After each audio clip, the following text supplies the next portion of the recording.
Well, all right, guys. Good morning. We're starting a little earlier today because I've been up. Been a slight doozy of a morning, but we're still making it through. We're making it through, y'all. Um, Hope it's been a good start to the Tuesday for you. It's very humid out here. Dear God, like Houston, why does it have to be hot for no freaking reason in October? But it's supposed to cool off later this week, so that's good. Let me get your website here. Excuse me. Go get Becky. Oh, hang on. GoGetBecky.com. Go ahead, hop on that website. Get familiar with it. Get familiar with and understand Becky. Make sure you're on there. The movie, the film, not the film, but the book is crazy. The comic book is something. It's taken off. People are loving it. The full book, the full volume 1 is going to be available very soon. So I'm excited to be sharing that with you guys here in the coming weeks. So I think this week or early next, we're supposed to be completely done with the cover, the latest cover of Becky. And we're going to have a lot of different variant covers for people.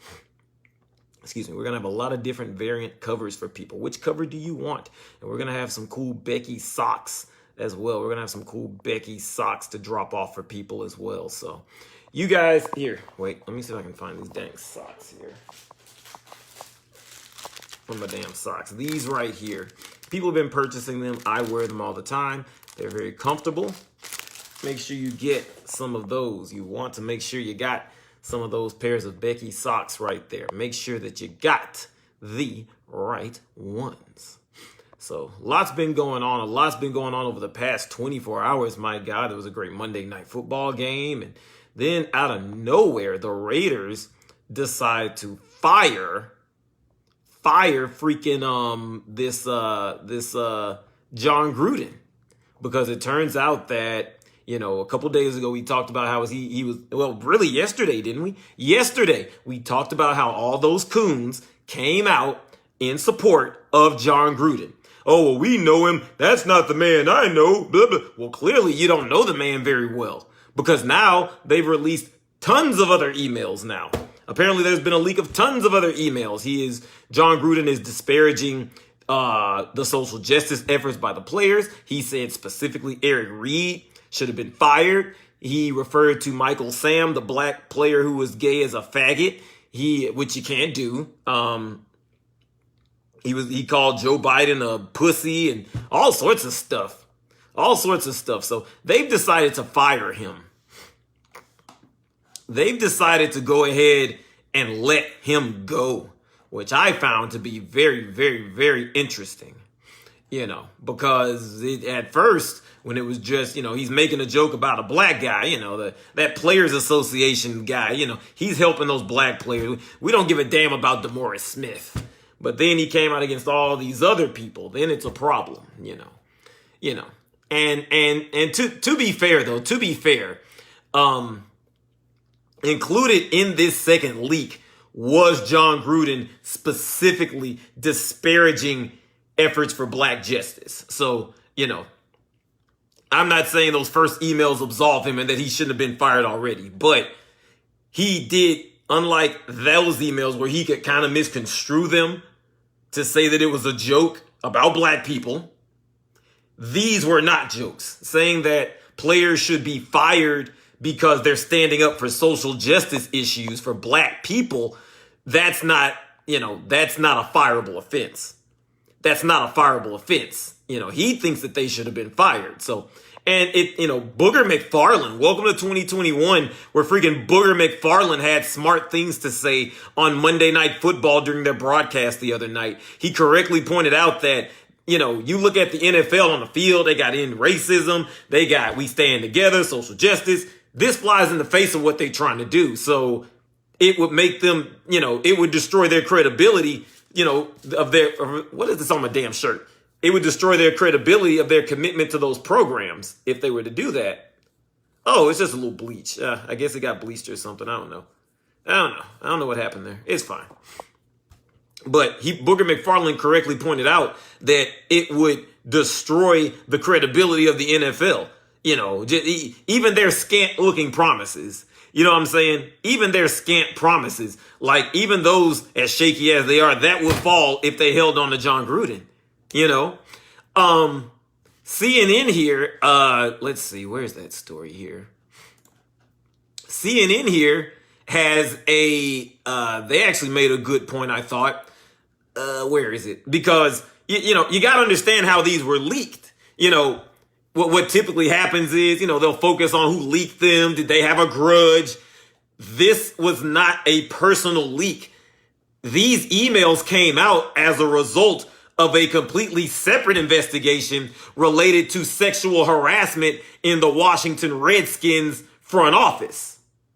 And, Dan Snyder, the owner, the report says that there's more than 650,000 emails that, in the words of the league, raised issues beyond the scope of the investigation.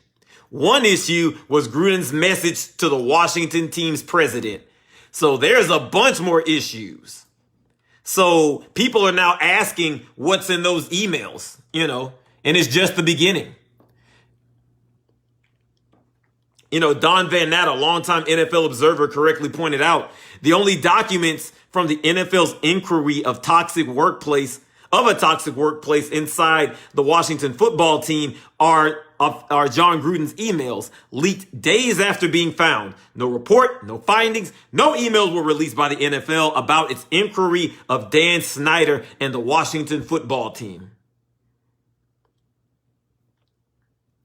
So, he's kind of, you're kind of getting a half a lie there, because he's kind of trying to get the focus away from the fact that John Gruden is a white supremacist. They're trying to get the focus away from that. So you're kind of getting a half a lie there. But he has, this Van Natta guy has correctly pointed out that, what else do we have? There's probably more. So if you want to know what's in those emails, just look at what John Gruden had and times it by 650,000. I mean, there's probably stuff in there to bring down the entire league. There's probably stuff in there like that. They're hoping that this goes away. And I'll tell you something else. It's time for Dan Snyder to go. It's time for Dan Snyder to give up that team. Because they've already have a precedent of that. They had that Jerry Richardson, I think that was his name, that white supremacist there in who owned the Carolina Panthers. Women were getting touched on and all this other stuff, and he was allowing it. He openly didn't care, and he laughed it off, old white supremacist that he is, and they showed him the door. They forced him to sell that team.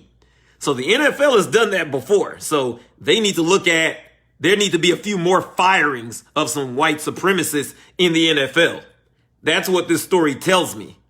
Because everybody's going to try to focus in on John Gruden. I haven't watched, I usually just watch PTI. I haven't heard what Screaming A Spit has said. I haven't heard Colin Cowturd. I usually watch my boys. I'll watch a little Around the Horn, my boy Tony Reale. Then I'll watch my boys, Tony Kornheiser and Mike Wilbon on Pardon the Interruption. They'll give it to me straight.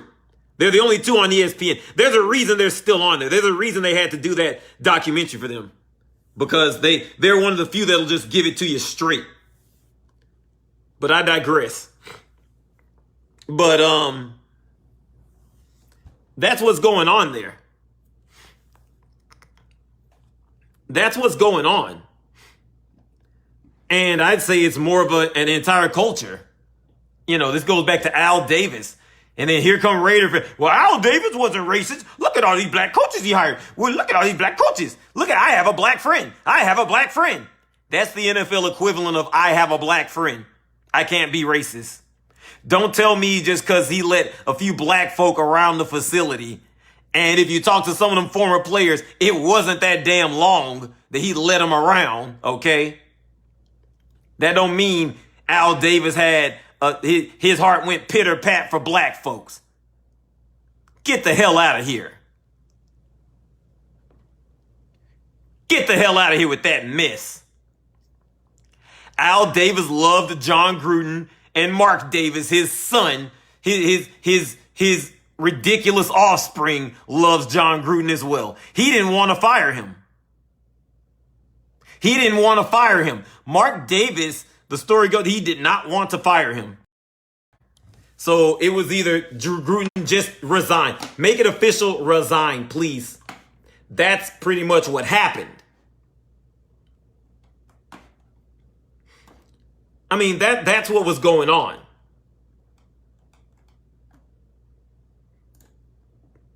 Oh, but poor John Gruden. Poor white supremacist John Gruden.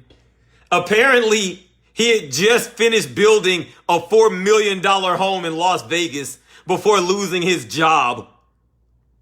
So this guy would probably had some beers, some guys over.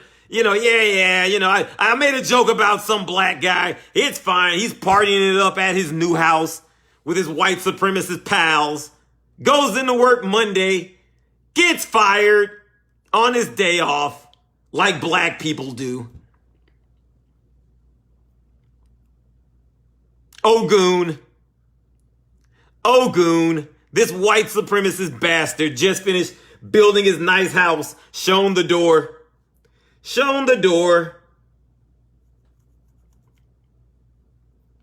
Too bad, so sad. Oh, but if you think these old white supremacists are going to be doubling down anytime soon, they're not. If you think these white supremacists are going to be doubling down anytime soon, they're not. Lincoln right-wing Riley, he's back in the news. Now, he was given a chance to come out and say, hey, maybe I should have let Caleb Williams speak. You know what? This black athlete, this black player saved my rear end. This black football player saved my ass. Maybe I can let him speak. Maybe I will let him speak. Maybe I should have let him speak. I mean, he did come in and win the game. He did come in like a really, really, really tight spot for me where most freshmen would fail. You know, if you don't believe me, look at how Zach Calzada looked the first couple of weeks for A&M.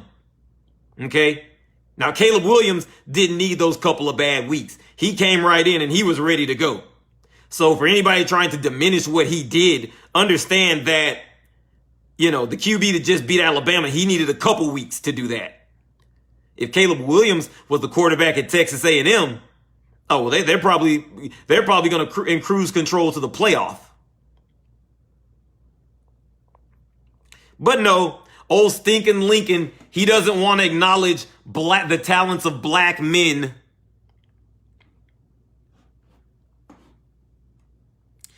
He said, quote, I always make decisions for the team first. Yeah, I make decisions for these black guys. So if guys do well, getting individual attention and all that is not much of an issue here. This is something we've been doing in the program for a long time. Oh, you mean stopping young black men from speaking? Lincoln Riley, the head coach of Oklahoma, says, yeah, it's pretty much policy that talented young black men don't get to speak. It's policy for stinking Lincoln Riley that talented young black men don't get to speak for themselves. And if you don't believe me, he says it right there in the article. I'm going to keep hammering away at this. Professor Black Truth has said how the new black media needs to be a steady, unrelenting drum beat.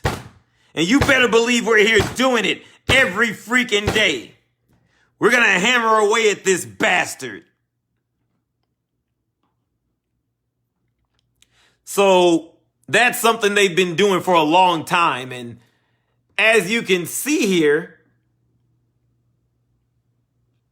they've also been for a long time losing these playoff games. I guess it's policy that they lose to Georgia in the Rose Bowl in the playoff. I guess it's policy that they lose to Alabama in the playoff. I guess it's policy that they get drilled by LSU in the playoff.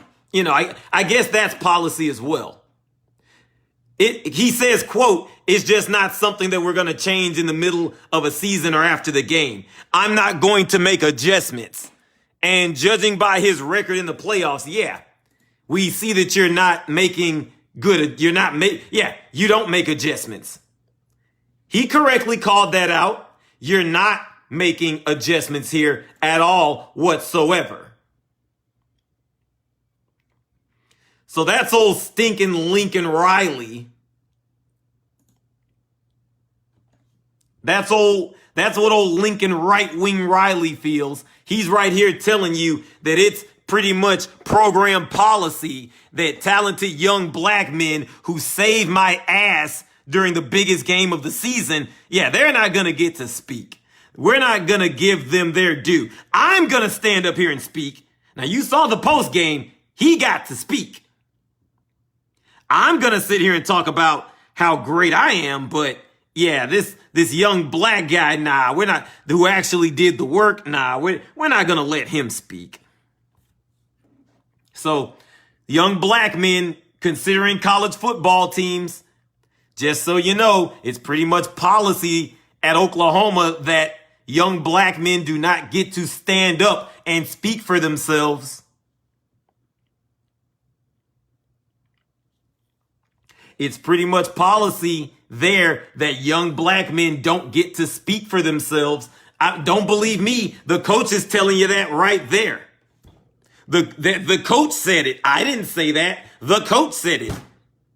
He was asked about it during the Big 12 conference call. But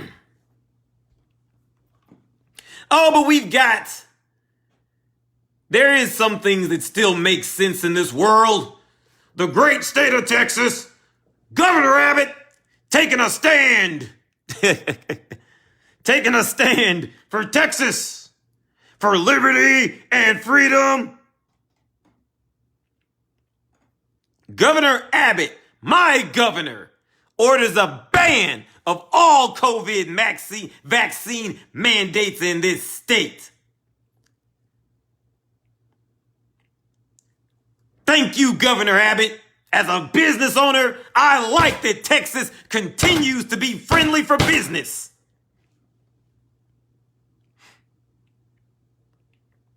Texas continues to be a business-friendly state.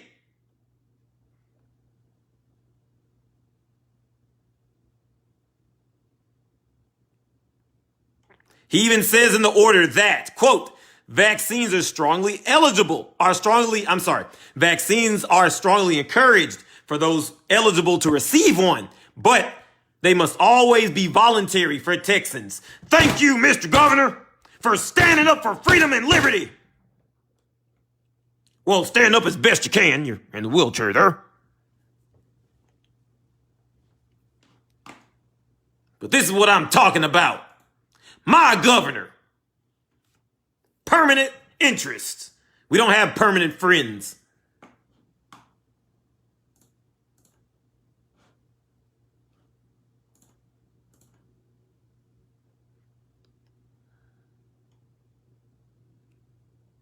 Good stuff. Good stuff. This is what's needed in the face of tyranny and oppression. Good work, Mr. Governor. But anyway, we'll see y'all. Be safe. Take care.